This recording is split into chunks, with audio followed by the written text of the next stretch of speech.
तो ताउते तूफान की तबाही के बाद नौसेना का मिशन जिंदगी जारी है। समंदर में फंसे जहाजों से लोगों को निकालने के अभियान में भारत की नौसेना और कोस्ट गार्ड ने सैकड़ों जिंदगियों को बचाने की मुहिम छेड़ रखी है। ताउते तूफान की वजह से समंदर की लहरों में फंसे जिन लोगों को भारतीय नौसेना ने रेस्क्यू किया, वो खुद को खुशकिस्मत मान रहे हैं। रेस्क्यू किए गए लोगों को जब INS कोच्चि मुंबई लेकर पहुंचा तो लोगों ने अपनी आपबीती सुनाई, लेकिन इस दौरान कई लोग जिंदगी की जंग हार भी गए। रेस्क्यू के दौरान नेवी को 14 लोगों के शव भी मिले हैं। समंदर में हालात बहुत खराब थे, लेकिन भारत के जल दूतों ने मुसीबत का सामना करते हुए अपने फर्ज को निभाया। अभी भी भारतीय नौसेना और कोस्ट गार्ड का रेस्क्यू ऑपरेशन जारी है। तो समंदर में नौसेना का मिशन जिंदगी चल रहा है। नौसेना ने अब बाज P305 जहाज से 184 लोगों का रेस्क्यू किया है। GAL कंस्ट्रक्टर के 137 लोगों को निकाला गया, जबकि जहाज बाज SS3 से 196 लोगों को बचाया गया। तो आप नंबर्स देखिए जिन लोगों को बचाया गया है। इसके अलावा ड्रिल ऑयल सागर के 101 लोगों को भी बचाया गया है। तो अपनी तरफ से भारतीय नेवी और इंडियन कोस्ट गार्ड की यही कोशिश है कि ज्यादा से ज्यादा लोगों को बचाया जा सके और कम से कम नुकसान हो। वहीं बाज P305 में फंसे लोगों को बचाने के लिए नौसेना इस मिशन को चला रही है। INS कोच्चि आदेश मिलने के 1 घंटे के अंदर रेस्क्यू के लिए निकल चुका था। INS कोच्चि के CEO सचिन ने क्या कहा, आपको वो सुनाते हैं। अब 125 लोग तो हम कोच्चि पे ले आए हैं और 61 लोग और हैं, 61 और हैं जो बाकी जहाज में, जो भी और भी यहाँ पे शोर में आके पहुंचे। सर कुल कितने रिसोर्सेज जो अभी भी सी पे हैं और रेस्क्यू ऑपरेशन जारी रखे हुए हैं? फिगर्स तो मैं शायद आपको नहीं दे पाऊंगा, लेकिन सर्च ऑपरेशन अभी भी जारी हैं जब तक हर आदमी। सर अभी कितने रिसोर्सेज हैं जो अभी भी सी पे हैं और ऑपरेशन जारी रखे हुए हैं? ये ऑपरेशंस देखिए, ये प्लान करने का तरीका होता है। जहाँ हम जहाज़ को देखते हैं डूबता हुआ, तो उस एरिया के अगल बगल में हम सर्च करते हैं और इस सर्च को प्लान करने का तरीका है, जिससे हम ये सारे विंड और एनवायरनमेंट फैक्टर्स को लेकर के प्लान करते हैं। तो जैसे आप हवा बढ़ती है, समुद्र में गहराई बढ़ती है या टाइड ज़्यादा बढ़ते हैं, तो उसकी रफ्तार को लेके हम दिन ब दिन ये एरिया बढ़ता रहता है और उसमें हम ज़्यादा से ज़्यादा यूनिट्स और डिप्लॉय करते हैं ताकि पूरा एरिया कवर हो। अगर आप कहेंगे मेरी संख्या के अनुसार पापा 305 के 185 लोग रेस्क्यूड हो चुके हैं अभी की अगर हम फिलहाल बात करें, और 2 और जो हैं, एक वरप्रधा दूसरी है। आपको यह भी ये जो आपको जान करके खुशी होगी कि हमारे शिप्स ने, हमारे कमांड ने, हम लोगों ने मिलकर के ऐसा कोऑर्डिनेट किया and we have been able to avert another about 300 more lives at sea.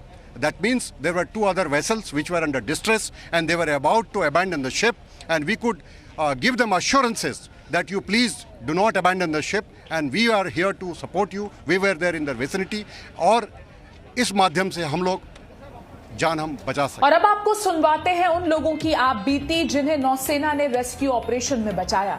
समंदर की लहरों के बीच जिंदगी और मौत की जंग इन लोगों ने कैसे जीती, ये कहानी किसी को भी रोमांचित कर सकती है और साथ ही साथ राहत भी दे सकती है। चोट आपको कैसे लगी? चोट हम बोट में अभी जैसे चढ़ने के टाइम, रेस्क्यू टाइम पे अभी चढ़ने जैसे चढ़ रहे थे, उठा रहे थे, फिर गिर जा रहे, ऐसे ऐसे में चोट लगा है। बोल पाने की पोजीशन में है तो हमसे बात कर सकते हैं थोड़ी देर और? हाँ, बात कर सकते हैं। चलिए, अब थोड़ा रिलैक्स महसूस कर रहे हैं? हाँ सर। नेवी के लोग जो आपके पास पहुंचे तो उन्होंने किस तरीके से मदद की, आप कुछ बता पाएंगे? बहुत बहुत धन्यवाद वो लोग को। उन लोग के लिए तो आज हम जिंदा है, नहीं तो कोई नहीं बचता। आपके बाकी साथियों की स्थिति के बारे में बता पाएंगे कुछ? जो अभी वो हमारा जैसा ही स्थिति है सबका। वो चोट भी लगी, हमने सुना। चोट लगा पैर में। तो कितनी बड़ी है वो चोट, कितनी गंभीर है वो चोट, आपको बता दें? ज़्यादा चोट लगा है, ज़्यादा चोट लगा, गहरा ज़्यादा है। अब ठीक है कुछ हालत पहले से? हाँ ठीक है, थोड़ा पैर दर्द कर रहा है। जाने के बाद जो रिलीफ है वो आपके चेहरे पर हमें दिख रहा है, लेकिन उस दौरान क्या सिचुएशन थी आप बता पाएंगे थोड़ी सी हमें? यार उस समय जब पूरा ठीक हो रहा था, हम लोग उधर से कूद गए, सब कोई कूदा तो चोट। मेरा नाम अमित कुमार कुशवाहा है। वहाँ पर जहाँ पे प्रोसेस चल रहा था वहीं पर था। हाँ। और वहीं पर वो इतना तेज तूफान था, क्या बोलूँ वहाँ पे। आप अपनी जान कैसे बचाए, कैसे कूदे समुद्र में? अब क्या करते, दब्बाज डूब रहा था तब कूदना ही पड़ेगा। या तो लाइफ जैकेट पहने थे उस समय? हाँ, उस समय लाइफ जैकेट पहने था। आप समुद्र के पानी में रहे? मैं 11 घंटे समुद्र के पानी में रहा हूँ जी। इसके बाद में नेवी वालों ने आके मेरे हम लोगों को बचाया है। सर बहुत क्रिटिकल सिचुएशन थी, बहुत तूफान था, ऊंचे ऊंचे लहरी थे, बहुत ऊंची ऊंची लहरी। नेवी ने किस तरीके से मदद की? बहुत नेवी ने, मैं तो नेवी को सैल्यूट करता हूँ सर। उन्होंने हमारी जान बचाई, बहुत जोखिम में अपना सब कुछ ये निछावर करके सर उन्होंने हमारी जान बचाई है। समंदर में फंसे लोगों को निकालने के लिए नौसेना का मिशन जिंदगी जारी है। समंदर में फंसे जिन लोगों को बचाया गया उनसे बात की हमारे संवाददाता अंकुर त्यागी ने। सुनिए उन लोगों का दर्द जिन्होंने मौत को बेहद करीब से देखा है। हम इस वक्त मुंबई में नेवल डॉकयार्ड पे खड़े हुए हैं। आपको जो तस्वीरें सीधे दिखा रहे हैं वो आईएनएस कोच्चि की तस्वीरें हैं। आईएनएस कोच्चि लगातार 3 दिनों से जो अरब सागर में बार्ज P-305 में तकरीबन 261 लोग जो फंस गए थे, जो रेस्क्यू जो वर्क था वो लगातार कर रहा था और अब वो मुंबई के नेवल डॉकयार्ड पे आ गया है। इस वक्त अभी तक जो टोटल 184 लोगों को बचाया जा चुका है। जिस वक्त सोमवार को ये साइक्लोन आया था ताउते, उस वक्त इस बार्ज P-305 पे 261 लोग मौजूद थे और उनमें से अभी तक 184 लोगों को बचा लिया गया है। 2 और लोग हैं जिनको बचाया गया है, तो कुल मिलाकर 186 ऐसे लोग हैं जिनका रेस्क्यू किया गया है। आईएनएस कोच्चि इस वक्त अपने साथ इस 186 में से देखिए धन्यवाद दे रहे हैं, कुल 125 लोगों को बचा कर ला रहा है। जितने भी नौसैनिक हैं उन सभी को ये जो रेस्क्यू किए गए लोग हैं वो हाथ मिला रहे हैं, नमस्ते कर रहे हैं, धन्यवाद दे रहे हैं। आपका शुभ नाम सर? सूरज पांडे। सूरज पांडे। सूरज जी मुझे बताइए, जब आप वहाँ पे थे बाज, ये रहने की जगह है या क्या? रहने की जगह। रहने की जगह है। कितने लोग वहाँ पर थे? वहाँ पर 200 करीबन। 200 के करीबन। क्या हुआ वो जब टूटा, कैसी परिस्थितियाँ थी, कैसे? वेदर खराब था इसके लिए। अच्छा, उनमें से अभी तक कितने लोगों को बचाया जा चुका है? मैक्सिमम लोग, इसका अभी कुछ पता नहीं। कुछ कैजुअलिटी भी हुई? सूरज पांडे। कुछ पांडे जी कुछ कैजुअलिटी भी हुई है? नहीं मालूम सर। देखिए सूरज पांडे आपको बता रहे थे, और भी जो लोग हैं वो लगातार यहाँ लाए जा रहे हैं। यहाँ पे आपको हम लोगों से मिलवाने की कोशिश करेंगे। सर आपका नाम क्या है? अमित कुमार कुशवाहा। अमित जी ये बताइए, जब हादसा हुआ तब किस तरह की परिस्थितियाँ थी वहाँ पर? अब क्या बताऊँ, हम लोग तो सब अंदर थे। हाँ, बहुत हादसा तो बहुत खराब था। बहुत खराब था? बहुत ज्यादा। वहाँ पे हम लोगों को सोच नहीं सकता था कि हम लोग बचेंगे। अच्छा, और आप लोग कैसे बचे? आप लोग वहाँ पे अब कैसे बचे? जो ऊपर वाला चाहे तो बच गए। आपके साथ कुछ नौकाएं थी या कुछ ऐसी चीजें थी? कुछ नहीं था। अब मैं आपको आगे भी लेके जाऊंगा। जो लोगों को बचा के यहाँ पे लाया गया है, कुल 125 लोग ऐसे हैं जिनको बचाकर यहाँ पर लाया गया है। और ये आईएनएस कोच्चि इस वक्त आप देख सकते हैं। मैं आपको बस का भी नज़ारा दिखाने की कोशिश करूंगा। मैं अपने कैमरामैन से कहूँगा आपको बस का नज़ारा यहाँ पर दिखाएंगे। इस वक्त जो लोग हैं वो इस वक्त अंदर बैठे हुए हैं जिनको बचाकर यहाँ पर लाया गया था। और कई लोग ऐसे भी हैं जिनके चोट लगी है। देखिए जिस टाइम हुआ तब आपके अधिकारी भी मौजूद थे वहाँ पे, या आप अकेले थे या किस तरीके से थे? नहीं, हम लोग पूरा एक ही ग्रुप बना लिया था, 20-22 लोगों का। हाँ। तो सब ग्रुप में थे। आपको अलर्ट दिया गया था या नहीं दिया गया था? अलर्ट दिया गया तुरंत जब डूबने वाला था ना। हाँ। तब अलर्ट दिया गया कि अभी लाइफ जैकेट पहनो। हाँ। बाज डूब रहा है। हाँ। आपको कूदना पड़ेगा। 2-3 दिन पहले बता दिया जाता तो हम लोग यार नेवी को बता दिया जाता। हाँ। हो सकता वो लोग पहले हम लोगों को कुछ भी कर सकते थे। बताइए, आप जब बाज पे थे, जब पता है 2-3 दिन पहले तूफान आने वाला है, तो आप लोगों को वहां से पहले ही क्यों नहीं हटाया गया? अब किसका गलती बताऊं, या कौन वाले का गलती है कि हमारा बाज का किसका गलती है, वो लोग जान सकता है। हम लोगों को नहीं।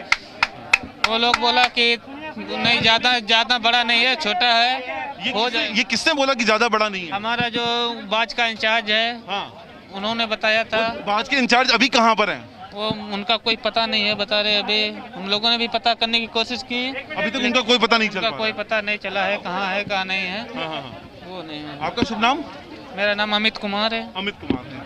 अमित कुमार देखिए यहाँ पर आपको पूरी कहानी बयां कर रहे हैं। साफ तौर पे कह रहे थे अमित कुमार कि किस तरीके से उनको ये वाली बात कही गई कि 2-3 दिन पहले जब इस बात का अंदाजा था कि ये तूफान आने वाला है, तो ये तूफान आने से पहले इन लोगों को वहां उस बात से हटाया क्यों नहीं गया, ये सबसे बड़ा सवाल है और यही सवाल का जवाब अब तलाशना है। सुनील कुमार हैं, कुशीनगर से आते हैं, साफ तौर पे आपको इस बात की गवाही दे रहे हैं कि सुनील आप मेरे से बात में बिल्कुल क्लियर बता रहे हैं कि आपको नहीं बताया गया था, हटने का कोई आदेश नहीं था। हम लोग कुछ भी नहीं बताया। तो अब कौन वाला मैथ्यू वाला जानते हैं, उन सब कंपनी वाले जो बताए वही हम लोग करेंगे। हम लोग तो वर्कर है, मान लीजिए जो बताए तो हम लोग बताएंगे ना। तो आप लोगों ने बोला उनको कि हमें हटा दीजिए या हम लोग उन लोगों से बताया था, लेकिन वो लोग कुछ भी रिस्क नहीं लिया था। अच्छा, और इंचार्ज क्या बोलते रहे आपको? इंचार्ज तो कुछ बोला नहीं, वो बताने वाला तरीके इंचार्ज कुछ बताया नहीं। इंचार्ज कहाँ है आज की तारीख? इंचार्ज हम लोग को पता नहीं। इंचार्ज अगर पता चलता तो सबको मान लीजिए कुछ भी कर सकता है, इंचार्ज को मार भी सकता है, कुछ भी कर सकता है। 90 मोबाइल सबको क्या, ये देखिए ये गवाही साफ तौर पे आपको जो हम दिखा रहे हैं इस वक्त। यहाँ पे कई लोग ऐसे हैं जो यहाँ पर साफ तौर पे इस बात की गवाही दे रहे हैं कि इन लोगों को किस तरीके से उस बाज में रहने पे मजबूर किया गया। जो तूफान आने वाला है जानकारी थी इस बात की, लेकिन फिर भी उनको लगातार इस तरीके से बाज में रहने के लिए मजबूर किया गया। लाइफ जैकेट इन सब ने पहन रखी थी, बावजूद इसके साफ तौर पे कहना है कई सारे लोग बह गए हैं। ये बात खुद उस पूरे ऑपरेशन में जिस शख्स को रेस्क्यू करवाया गया, जो अभी हमसे बात कर रहा था, उसने अपने स्टेटमेंट में बोले कि कई लोग ऐसे हैं जो बह गए हैं। जाहिर तौर पर यहाँ से जो लगातार ऑपरेशन किया जा रहा है, इंडियन नेवी, कोस्ट गार्ड अलग अलग टीम्स बनाकर कर रही हैं। अभी तक 184 लोगों को रेस्क्यू करवाया गया है। 261 में से अभी भी 77 ऐसे लोग हैं जो मिसिंग हैं, जिनके लिए ऑपरेशन किया जा रहा है। और अभी भी भारतीय जो नौसेना है और इंडियन कोस्ट गार्ड है वो लगातार इस सर्च ऑपरेशन को इतनी खराब कंडीशंस में भी लगातार कर रही है। कैमरा पर्सन सादिक पटेल के साथ अंकुर त्यागी, जी मीडिया, मुंबई। इस वक्त ये एक अहम खबर, बार्ज P305 पर सवार 22 लोगों की मौत हो गई है। नौसेना की रेस्क्यू टीम ने शव बरामद किए हैं। बार्ज P305 पर सवार 51 लोगों की तलाश अब भी जारी है। बार्ज P305 पर सवार 188 लोगों को बचाया गया है। तो इस वक्त के आंकड़े जो हम आपको बार्ज P305 से जुड़े दे रहे हैं, 188 लोगों का रेस्क्यू कर लिया गया है, 51 लोगों की तलाश जारी है, जबकि 22 लोगों की मौत हो चुकी है और नौसेना की रेस्क्यू टीम को शव बरामद हो चुके हैं। जी मीडिया संवाददाता राजीव रंजन इस वक्त हमारे साथ लाइव जुड़े हैं। राजीव, बहुत ही ज्यादा ये दुख की बात है कि 22 लोगों की मौत हो चुकी है, जबकि 51 लोगों की तलाश अब भी जारी है। लेकिन जिस तरीके से भारतीय नौसेना ये रेस्क्यू ऑपरेशन चला रही है, बड़ी तादाद में लोगों को बचाया भी गया है। 188 लोगों को अभी तक P305 से बचा लिया गया है। अदिति, साफ है कि जिस तरीके से P305 से 188 लोगों को बचाया गया है, हालांकि जिस तरीके से जो नौसेना ने अपना काम किया वो काबिल तारीफ है। मामला एक ही नहीं था, मामले 4 थे, यानी P305, सागर भूषण, इसके बाद गेल कंस्ट्रक्शन, SS3, यानी 4 ऐसे घटनाएं थीं जिन घटनाओं में काफ़ी लोग फंसे थे। 300 से ज़्यादा लोग फंसे थे। जैसे कि जो सागर भूषण जो कि ऑयल रिग था, वहाँ भी काफ़ी लोग फंसे थे। और ये कुल मिला के जो अगर देखा जाए, ये चारों घटनाएं जो हैं वो समुद्र के बीचों बीच, यानी लगभग मुंबई से 8 से 9 नॉटिकल माइल्स, यानी लगभग 10 से 12 किलोमीटर दूर तक हुई। और जिस तरीके से समुद्र की जो रफ समुद्र कहा जा सकता है, यानी समुद्र का जो मिजाज था वो काफ़ी तीव्र था। वहाँ अगर कोई भी जहाज मदद के लिए भी पहुँचता तो काफ़ी वक्त लगता था, लेकिन उस दौरान भी नौसेना के और कोस्ट गार्ड के लोगों ने मदद की और वहाँ पहुँचकर लोगों को बचाना शुरू किया। अब आप समझिए कि जो बार्ज है उस बार्ज में लोग रहते हैं, यानी ऑयल रिग में काम करने वाले जितने स्टाफ हैं उन्हें वहाँ रखा जाता है और काफ़ी लंबे अंतराल तक वहाँ रहते हैं। लेकिन बार्ज में जिस तरीके से ताउते तूफान का पूरी तरह से चक्रवात है, और चक्रवात का रुख जो है वो जरूर सब कंपनियों को साथ साथ साझा किया गया था। मौसम विभाग ने साझा किया था, प्रशासन ने साझा किया था।